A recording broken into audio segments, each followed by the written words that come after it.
2012 Mercedes GL350 with the OM642 V6 3-liter diesel engine. I'm going to play for you a clip of what it's been sounding like for the last probably like month or so on cold startup.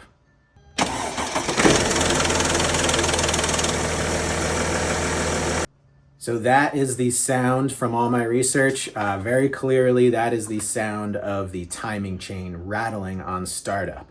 So I need to figure out, can I get away with just putting a new timing chain tensioner in, or do I need a whole new timing chain, or worse, I need all the guides as well. So first, a little history. This car has 160,000 miles on it. I bought it about 4,000 miles ago. I'm the third owner. On the Carfax, it states that the timing chain was replaced at 90,599 miles.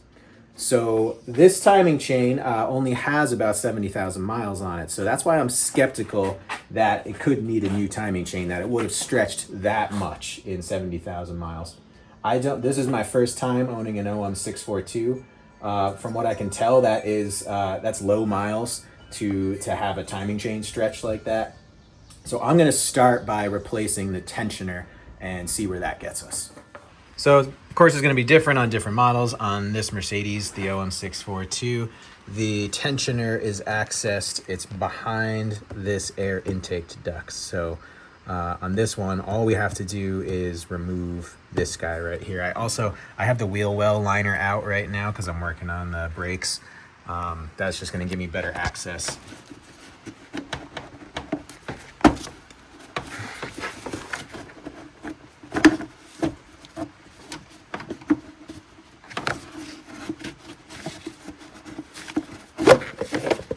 Okay, we've got a 22 millimeter socket on a short extension.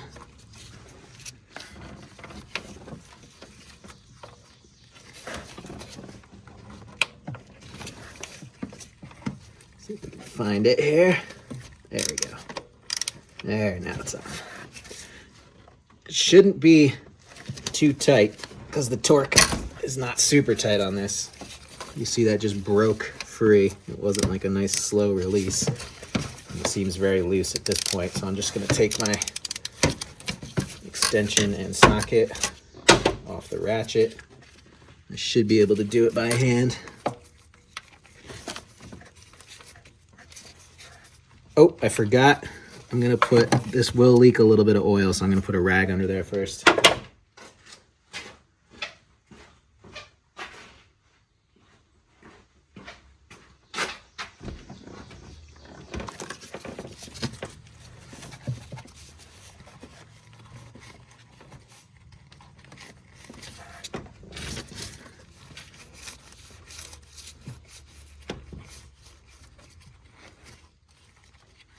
I'm also going to give it a squirt of air to make sure there's no dirt or debris around it that can fall in.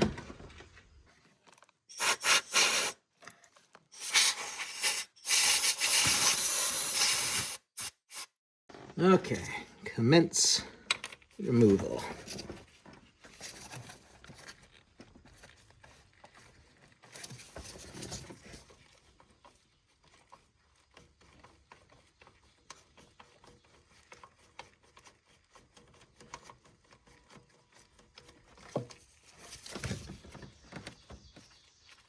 So this is coming out very easily. A lot of threads.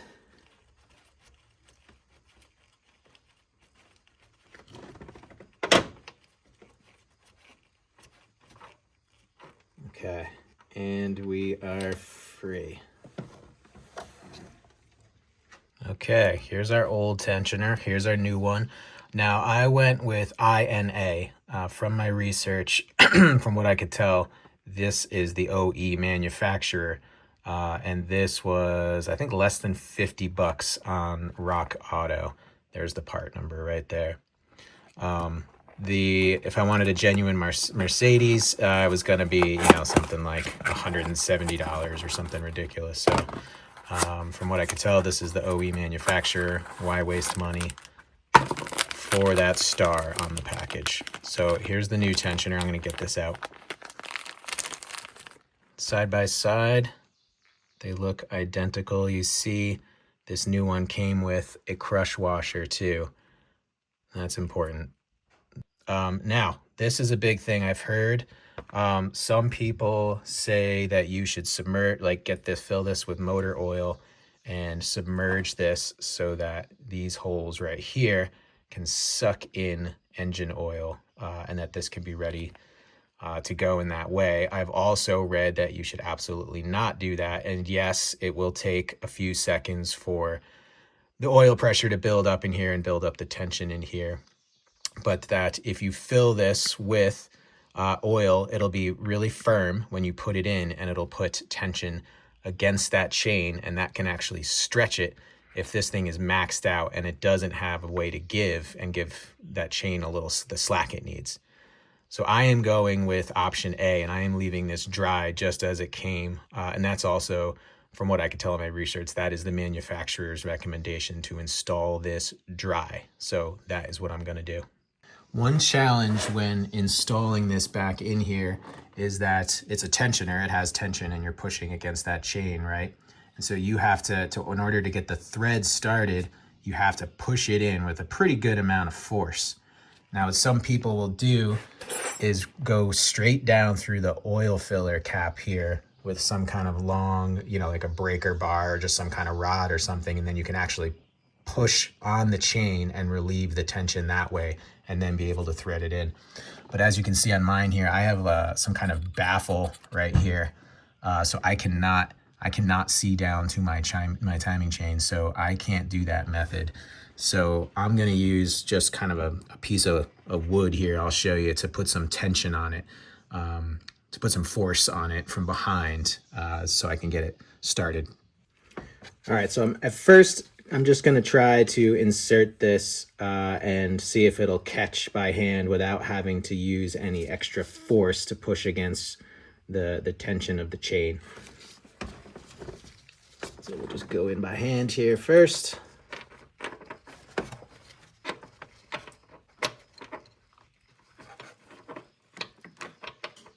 All right, that feels like it's catching something.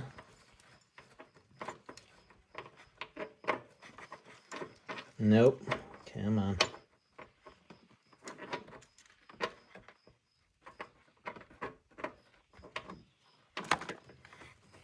Come on.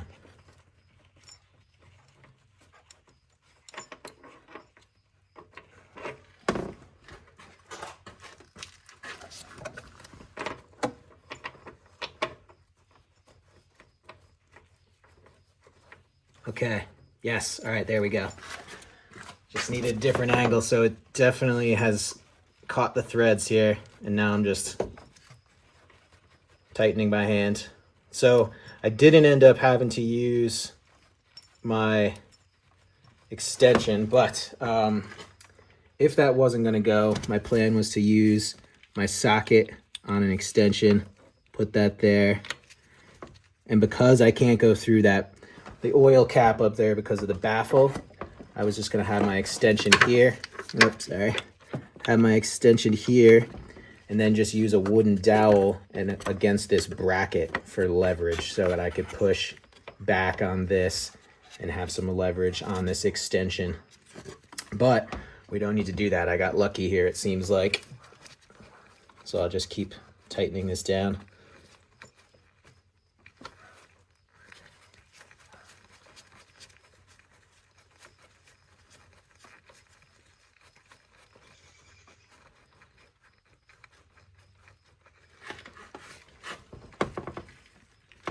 Okay, time to get the socket or the ratchet.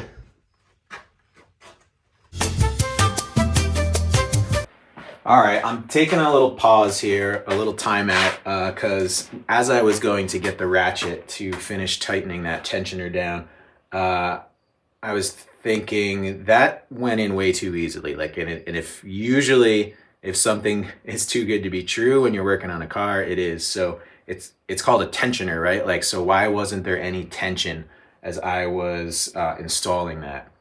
So I went out and picked up this Boroscope Harbor Freight special. It was like 70 bucks or something. So I'm gonna take the tensioner back out. And I don't really know what I'm looking for, but I basically want to see if that guide is nice and intact in there, and see what I can see. All right, it was really hard to hold the Boroscope and the camera at the same time, so I'm gonna put up 2 photos I took. Those were the best kind of 2 photos I could get of what it looked like inside that tensioner hole. It looks like the chain guide is right there and intact. So basically what I was looking for was to make sure that chain guide hadn't like collapsed or broken or was not there. It is there. So I'm gonna try putting the tensioner back in again, because when I was pulling it out, I did feel like I felt a little resistance. And the reason I'm doing this is because I'm trying to figure out if I need a whole new chain. Is that chain so stretched, which seems unlikely because it only has 70,000 miles on it. But is it so stretched that I need to put a new chain in? Obviously, that is a way more involved job than just replacing this tensioner. So that's why I'm checking the tensioner first. So I'm going to put this tensioner back in here, and then I have to decide, do I want to start this up again? Because if you skip a tooth, bye-bye engine, that thing is toast. And you know, take that risk. So I'm gonna put this back in, and then I just kind of have to make a judgment call here. So let's see how this goes. Okay, I can feel a little bit of tension. Like, it's not just gravity. Something is pushing on this, but it feels pretty easy to push on, which tells me that my chain is probably stretched. But I'm going to keep screwing this in and see how it feels again. So I have basically it feels like no resistance right now. This even still has a little bit of jiggle, and it's going in no problem. Still feels the same. I'm probably about halfway through it. Still feels the same.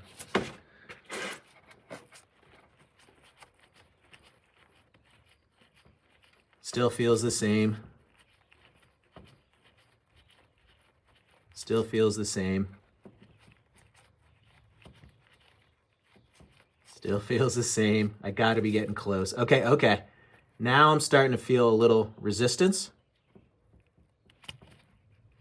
It's getting tough to turn with just my fingers. Okay, now it's getting easier again.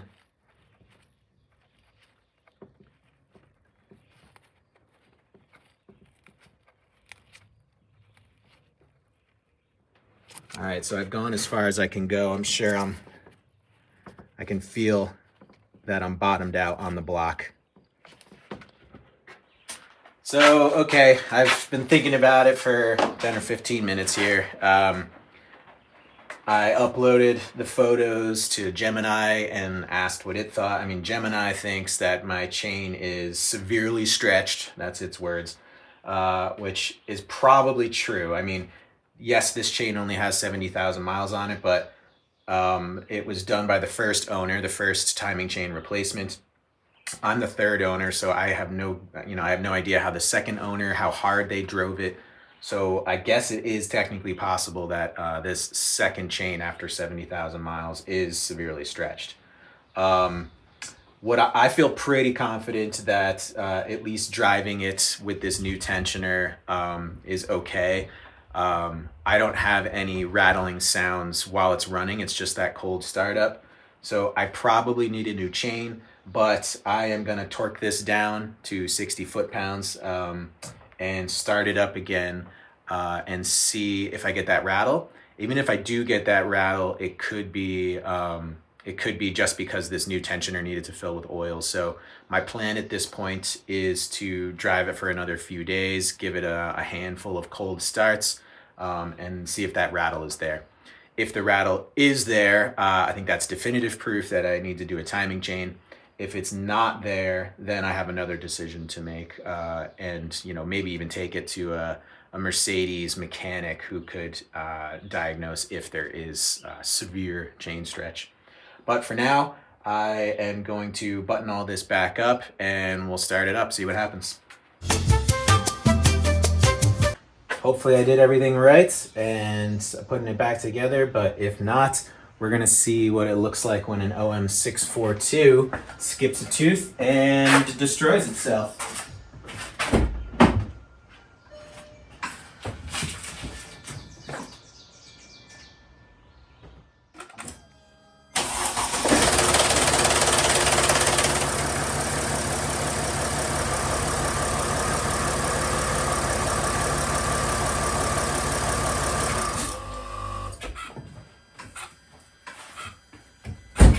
Okay, so we heard that rattle. I was expecting that. That was probably a worse rattle than I've ever heard. But again, it was a brand new tensioner and it had to fill up with that oil pressure. So I'm going to keep doing the work. I'm replacing the ABS wheel speed sensors all the way around. So I'm going to finish that work and get this back on the road and see if we keep hearing that cold start again and again.